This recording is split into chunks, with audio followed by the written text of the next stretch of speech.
Welcome to RPF. In this video, we will discuss about how to create a robot in RoboCorp. So if you're new to this channel, consider subscribing and pressing bell icon for more updates. I've already covered the introduction about RoboCorp Cloud Account or RoboCorp Orchestration. Here, I will show you how to create robots. So if you don't know about the basics detail about RoboCorp Cloud login credentials, please watch my previous session. I will also include the URL in my description tab. From there, you can access it easily.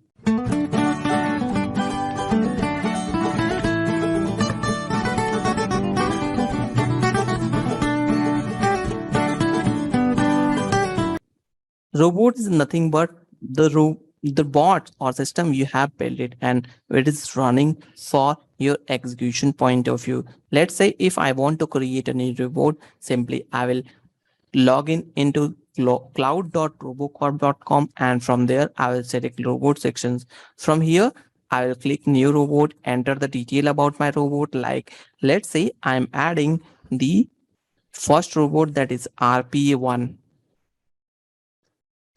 Here you can find it a robot file, command line, public kit and private kit. All details you can add it here. So it's, if you have created any robot file from RoboCorp Cloud Credentials or from RoboCorp Lab, then you can upload complete bundle from here. Once you will upload it, the add button will be enabled for you. You can also configure command line if you want to, and public kit you can provide the public kit detail. Private kit is also available here. So whether you are selecting any of the specific informations, once you are done with this, you can upload an specific file. Let me upload one small image here. Now we can see I've uploaded one file. Because of that, it's showing add button is enabled here.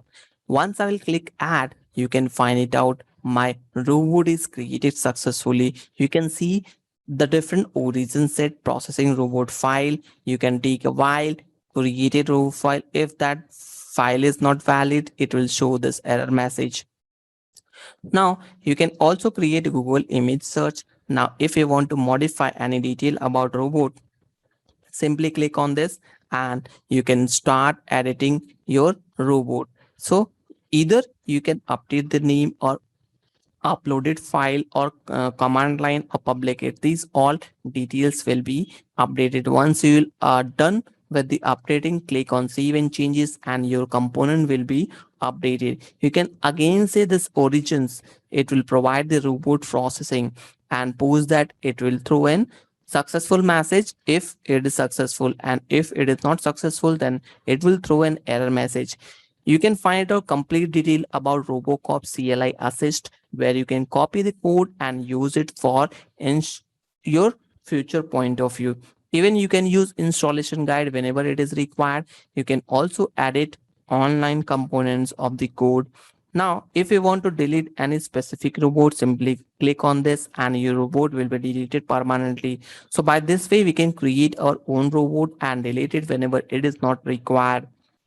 So this is how we are creating robot in RoboCorp Cloud.